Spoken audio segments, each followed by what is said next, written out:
कुछ ऐसे बिल होते हैं जो ये वर्तमान सरकार लाती है सिर्फ सुर्खियां बटोरने के लिए, समाज में विभाजन करने के लिए। इन पर कोई चर्चा, कोई संवाद, कोई जनता से, विपक्ष से कोई चर्चा हुई नहीं। सिर्फ और सिर्फ प्रदेश में मैसेज देने के लिए कि धर्म और जाति के नाम पर हम राजनीति करेंगे, और ये संकेत देने के लिए इस प्रकार के बिल लाए जाते हैं। मैं इस प्रकार के बिलों को गलत मानता हूँ, क्योंकि इससे आपस में दूरियां बढ़ती हैं, लोगों को आकांक्षाएं होती हैं कि हम लोग भविष्य में क्या कर पाएंगे, और इस बिल को लाने का कोई ज़रूरत नहीं थी और ना किसी ने डिमांड करी थी। ये तो सिर्फ पॉलिटिकल हित साधने के लिए सरकार बिल लेकर आई है।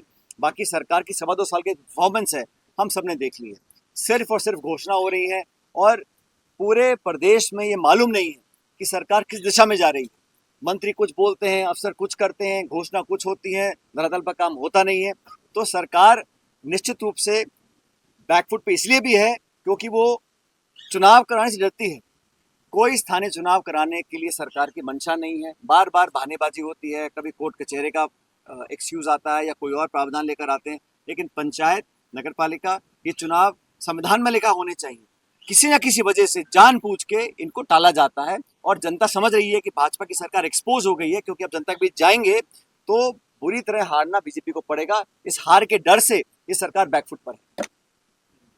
देखिए, इतना बड़ा विश्व में माहौल बना हुआ है और भारत एक बहुत बड़ा मुल्क है।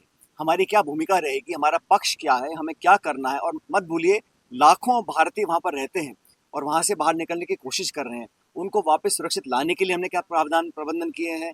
ईंधन, gas, petrol, crude oil, trade, इस पर जो इम्पैक्ट पड़ेगा उस पर भारत सरकार को खुलासा करना चाहिए। और संसद होता ही चर्चा करने के लिए है। इतना बड़ा युद्ध हो रहा है, सारे मुल्क इसमें इन्वॉल्व हो गए हैं, और भारत सरकार को खुले तौर पर आकर बोलना चाहिए कि भारत का ये स्टैंड है, ये हम लोग आने वाले समय में करना चाहते हैं। चर्चा ना करना सदन की, मैं समझता हूँ, सम्मान को कम करना है। हर मुद्दे पर चर्चा होनी चाहिए, और समूचा विपक्ष, कोई एक दल की बात नहीं है, समूचा विपक्ष चाहता है कि जो लाखों लोग आज खाड़ी में फंसे हुए हैं, उनका भविष्य में क्या होगा, उनकी सुरक्षा का हमको क्या आश्वासन मिला है। अगर भारत सरकार ने द्विपक्षीय वार्ता की है उन सभी मुल्कों से, उसका क्या परिणाम आया, कब तक वो लोग वापस आ सकते हैं, और हमारे दूतावास वहाँ पे क्या प्रबंध कर रहे हैं लोगों की जान माल की सुरक्षा के लिए। बहुत सारे इश्यूज हैं और इन तमाम मुद्दों पर चर्चा सदन में होनी चाहिए। और अगर सरकार नहीं करना चाहती है तो कुछ ना कुछ छुपाने को होगा, या कुछ ना कुछ बताने से हिचकिचा रहे होंगे। मैं इसको गलत मानता हूँ। और सिलेंडर के एलपीजी के बढ़ गए, लेकिन ये स्थिति को कंट्रोल करने के लिए जो हमारी एनर्जी सिक्योरिटी है, उसके लिए भारत सरकार को पर्याप्त संसाधन और प्रावधान करने चाहिए। जो ईरान पर युद्ध हो रहा है, उसका जो दूरगामी परिणाम है वो अन्य देशों में पड़ेगा। और मैं ऐसा मानता हूँ कि सरकार को ना सिर्फ इस पे शांति की तरफ बढ़ने के लिए कदम उठाने चाहिए, लेकिन भारत सरकार का जो स्टैंड है, जैसा कल कहा पार्लियामेंट में, उसको कारगर करना चाहिए कि डीएस्केलेशन हो, वायलेंस खत्म हो, और कूटनीतिक रास्तों को दोबारा तलाशा जाए। इसी में सब लोगों का हित है, मैं ऐसा मानता हूँ।